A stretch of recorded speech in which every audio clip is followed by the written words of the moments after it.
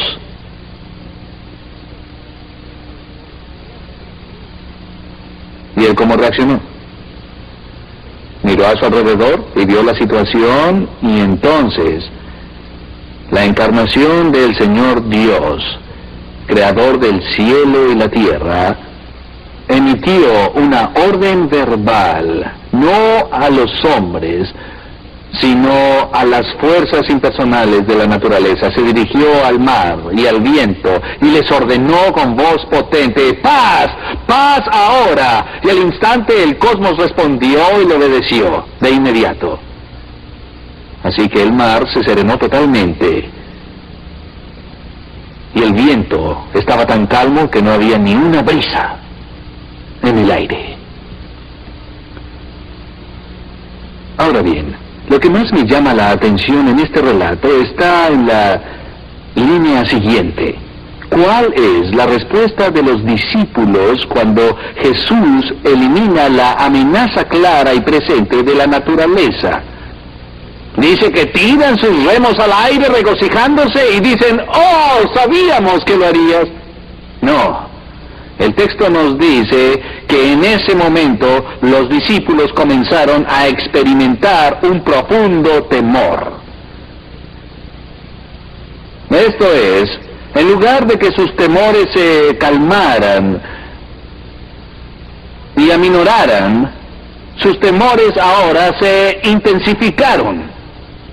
Lo que Freud no entendió, damas y caballeros, es que hay algo dentro del corazón humano que tememos mucho más que cualquier fuerza impersonal de la naturaleza, y eso es el poder y la presencia de una persona que es santa. Ahora los discípulos tiemblan y se hacen esta pregunta: ¿qué tipo de hombre es este, que hasta el viento y el mar le obedecen? Recuerdan que en una sesión anterior hablé sobre la xenofobia, lo separado de Dios, la diferencia de Dios que nos amenaza y atemoriza. Los discípulos dicen, un momento, acabamos de presenciar el despliegue de un tipo de humanidad que nos es desconocida por completo. Cada vez que ustedes conocen a una nueva persona, su cerebro recorre un catálogo de computadora con respuestas. Si esta persona está sonriendo, nos dice una cosa. Si frunce el ceño, nos dice otra cosa. Y ante las personas tenemos todas estas categorías y catálogos que usamos en nuestra experiencia como seres humanos. Y aprendemos cómo actuar con otras personas de acuerdo a nuestras experiencias. Hace unos cuantos años hubo un movimiento en este país de una terapia que proponía que todos debían despojarse de sus ropas literalmente, dejarlo todo al aire y revelar los profundos secretos de sus corazones. Y se le daba gran importancia a la franqueza. ¿Lo recuerdan? Todos decían, quiero que seas vulnerable. Ese movimiento vivió muy poco tiempo, pues las personas fueron mortalmente heridas cuando se abrieron demasiado. Me recuerda la historia de los 3 ministros, que cuando llegaron a los vestuarios, después de jugar golf, experimentaron una sesión espontánea de confesión. Y uno de los ministros dijo, ¿saben?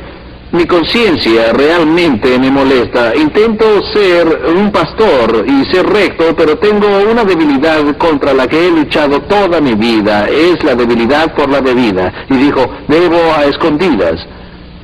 Y no he podido vencerlo.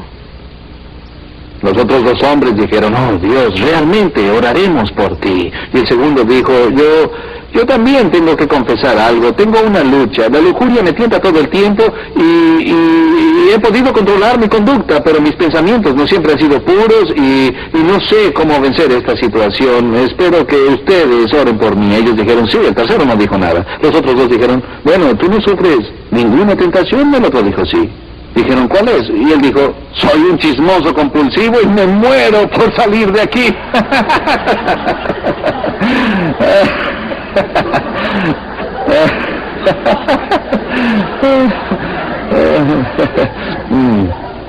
Pobres los que hablaron. Me refiero a que la razón por la cual somos tan cerrados y cuidadosos de no revelar todo sobre nosotros a cualquier persona que se acerca es que cada persona de esta habitación ha sido traicionada en un secreto. Cuando mostraron su corazón y contaron algo a alguien que pisoteó toda su alma. Después de que eso sucede a un ser humano, aprende a colocarse una armadura, ¿verdad? Así que no deseamos ser vulnerables y ser abiertos Entonces usamos este mecanismo de computadora muy cuidadosamente para categorizar a todo ser humano. ¿Es esa persona confiable? ¿Es esa persona no confiable? Bien, los discípulos vieron a Jesús y sus computadoras enloquecieron y dijeron, un momento, no tenemos categoría para este hombre. Jamás habíamos encontrado a alguien tan otro, tan diferente, tan separado, tan apartado de la humanidad normal que pueda dar una orden al mar y el mar obedece. En otras palabras, damas y caballeros, lo que aterrorizó a los discípulos es que de pronto se dieron cuenta de que estaban ante la presencia de lo santo. Y su temor se incrementó. Esta no es la única vez que esto pasa en el Nuevo Testamento. En otra ocasión, las mismas personas en el mismo mar, donde leemos que los discípulos han estado toda la noche pescando y vuelven y sus redes están vacías. Y Jesús se les acerca, ustedes conocen la historia, le dice a Pedro, ¿cómo les fue? Pedro se queja y dice, fue terrible, ni un solo pez. Él dijo, bueno, Pedro, ¿por qué no tomas las redes y las pones a este lado de la barca?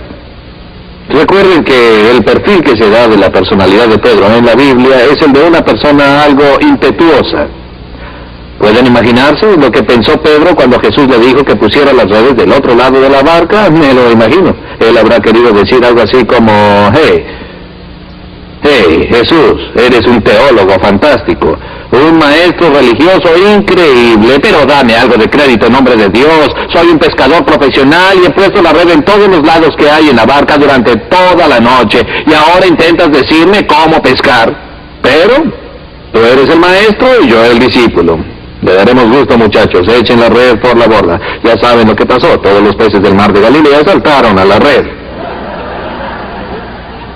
Tuvieron que traer otra barca y ponerla al lado, pues estaban a punto, querido decir algo así como, hey, Jesús, eres un teólogo fantástico, un maestro religioso increíble, pero dame algo de crédito en nombre de Dios. Soy un pescador profesional y he puesto la red en todos los lados que hay en la barca durante toda la noche, y ahora intentas decirme cómo pescar. Pero tú eres el maestro y yo el discípulo. Le daremos gusto, muchachos, echen la red por la borda. Ya saben lo que pasó, todos los peces del mar de Galilea saltaron a la red.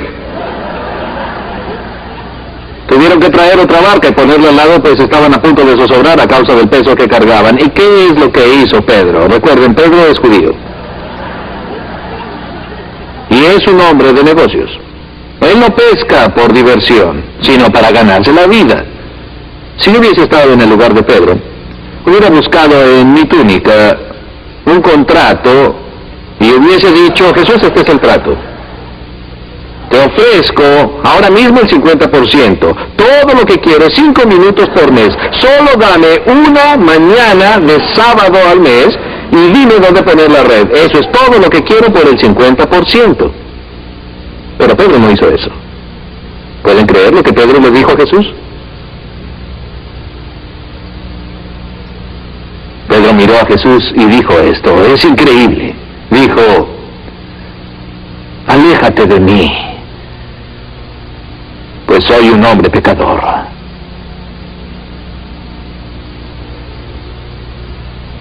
Pedro dijo, Jesús, por favor, vete.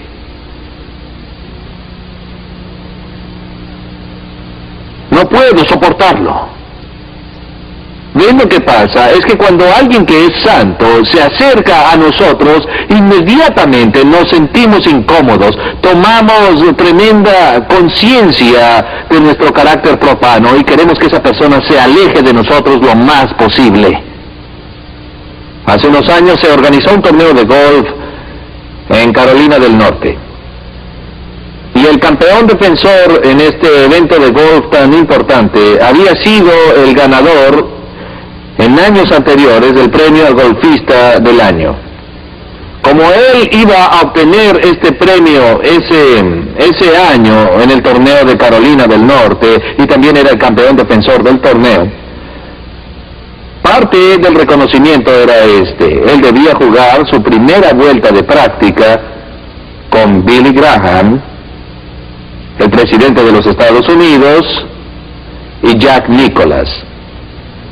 Eran el golfista del año, Nicklaus, Billy Graham y el presidente, un cuarteto impresionante. Así que salieron al campo y jugaron la vuelta de práctica. Cuando volvieron, un amigo mío estaba allí y se acercó a este golfista y le dijo: hey, ¿cómo fue jugar con Billy Graham, Jack y el presidente de los Estados Unidos? Y este golfista estaba furioso y respondió con ira, dijo: fue odioso, no era necesario que Billy Graham me empachara con religión durante los 18 hoyos de golf.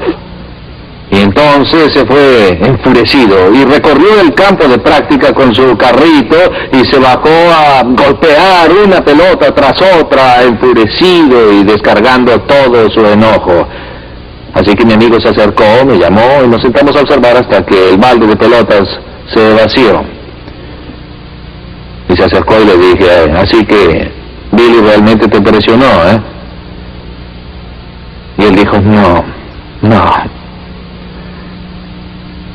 en realidad, Billy no habló en absoluto de religión.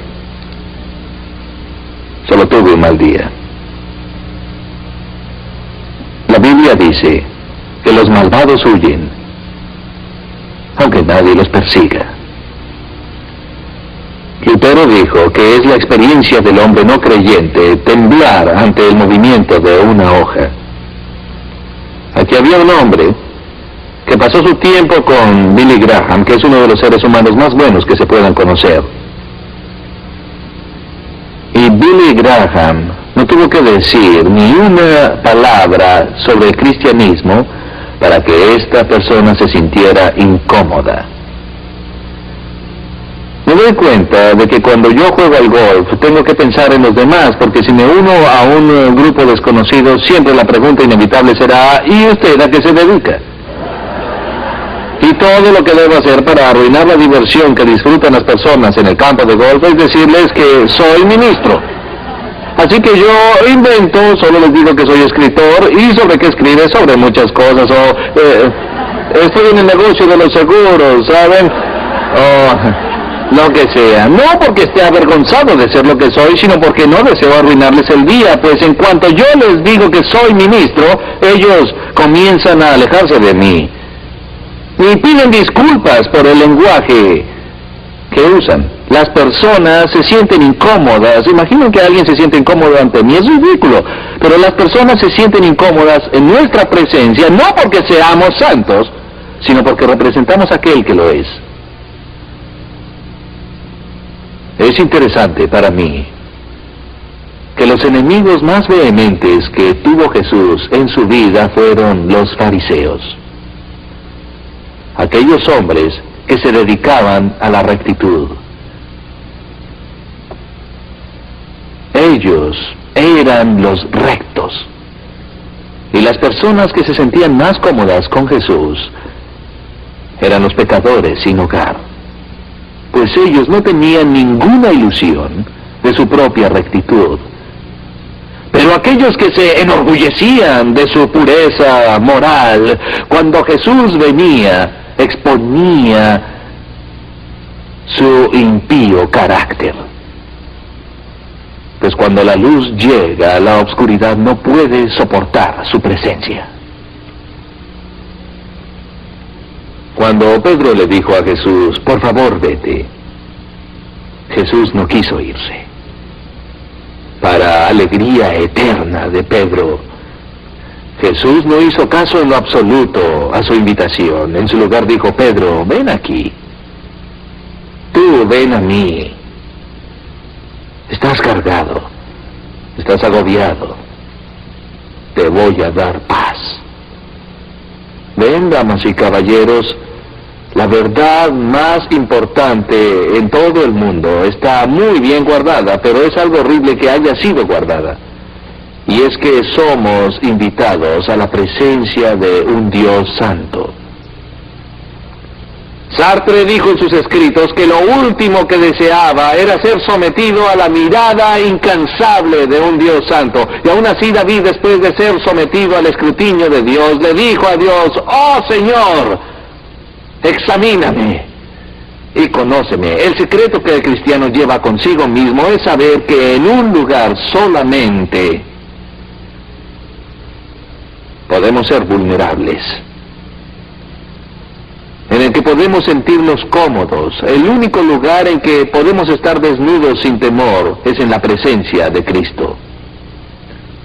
Debemos llegar a entender que aunque tengamos un temor y antipatía internos hacia lo santo, y aunque reconozcamos que somos impíos, en Cristo, damas y caballeros, somos bienvenidos. Los primeros frutos, nos dicen los apóstoles, de la justificación de una persona son estos dos: paz con Dios y acceso a su presencia. Estoy seguro de que hay personas en esta habitación, o que están mirando esta serie en video, que no tienen paz con Dios, que aún dicen como Pedro: «Por favor, vete, Jesús, porque me hace sentir incómodo». Y yo les digo a ustedes, les imploro, que si han estado oyendo esta serie sobre el carácter de Dios, consideren un par de cosas. Una es que no hay posible escapatoria jamás de la santidad de Dios. Van a tener que entenderse con ello ahora o en algún momento. Así que les suplico que en este instante lo resuelvan, que comprendan que hay una rectitud que Dios ha provisto para ti en Cristo, que no es nuestra propia rectitud, es una rectitud extraña, es una rectitud foránea, es la justicia de Cristo que se te ofrece libremente si te sometes al reinado de Cristo. Todo lo que Él tiene y todo lo que Él ha hecho se convierte en tuyo. Y las peores tormentas de ira divina que puedan imaginar son silenciadas para siempre. Y Dios declara la paz. Y experimentarán lo que experimentó Isaías cuando conoció la palabra de Dios que dijo: «Mirad que te es quitada tu culpa». Ser cristiano es ser perdonado. La esencia de la fe cristiana es la gracia. La esencia de la ética cristiana no es la arrogancia, sino la gratitud. Y perdónenos si ante los no creyentes nos mostramos ante ellos como rectos, pues yo les garantizo que no hay cristiano en esta habitación que sea recto en sí mismo. Pero resuélvanlo ahora y para siempre. Oremos. Padre, perdónanos por huir de tu presencia aterrorizados. Padre, perdónanos por participar de hostilidades en tu contra. Padre, cúbrenos con la justicia de Cristo, que por una vez en nuestras vidas podamos sentirnos cómodos en tu presencia. Pues lo pedimos en el nombre de Jesús.